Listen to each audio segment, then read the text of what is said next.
Sahabat setia Gowor yang dikasihi Tuhan, Shalom. Hari ini adalah Rabu 11 Februari 2026.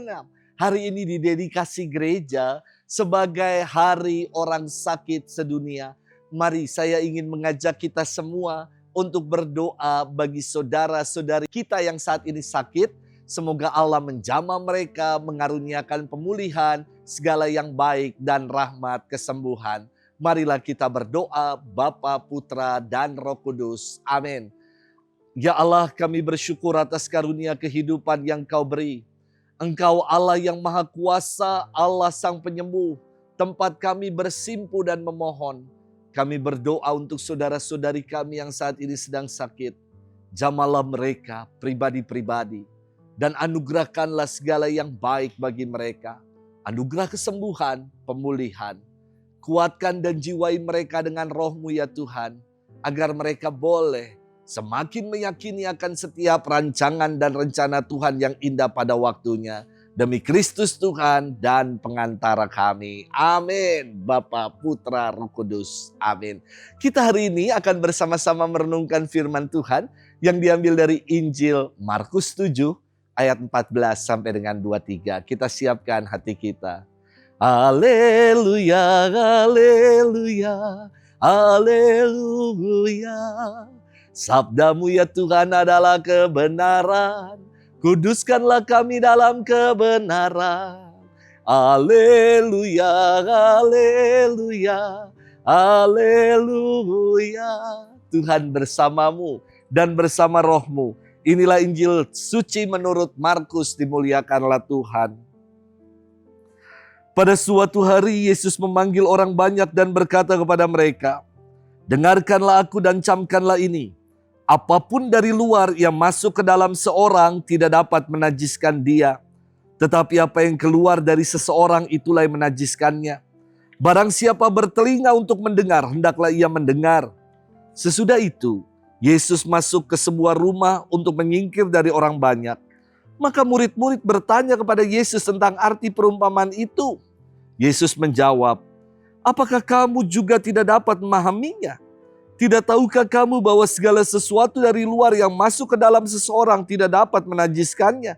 Karena bukan masuk ke dalam hati, tetapi ke dalam perutnya lalu dibuang di jamban." Dengan demikian, Yesus menyatakan semua makanan halal. Yesus berkata lagi, "Apa yang keluar dari seseorang itulah yang menajiskannya. Sebab dari dalam hati orang timbul segala pikiran jahat, perzinahan, keserakahan, kejahatan, kelicikan, hawa nafsu, iri hati, hujat, kesombongan, kebebalan. Semua hal-hal jahat ini timbul dari dalam dan menajiskan orang." Demikianlah sabda Tuhan. Terpujilah Kristus. Sahabat setia Gowor yang dikasihi Tuhan, Shalom. Beberapa waktu yang lalu saya pernah diajak makan sama salah satu keluarga yang ada di tempat ini. Ketika sedang makan, saya bertanya, "Kok ibu nggak makan babinya sih? Kenapa dipesen kalau ibu tidak makan?" Lalu ibu ini mengatakan, "Buat Romo saja. Saya nggak suka karena bau babi." Lah memang babi bau babi. Kalau babi bau kambing jadi aneh, Bu, saya katakan. Lalu ibu ini menjawab, "Romo, Yesus kan memasukkan roh jahat ke dalam babi-babi. Kok Romo suka sih?" Lalu saya bilang, inilah yang buat setan justru takut sama kita. Babi aja yang ada setan yang kita makan. Jadi dia gak berani macam-macam sama kita. Sahabat setia Gowor yang dikasihi Tuhan. Firman Tuhan hari ini melanjutkan firman Tuhan kemarin. Yesus memperbaharui tradisi orang-orang Yahudi yang kala itu hanya sibuk dengan klaim haram dan halal, najis atau kosher.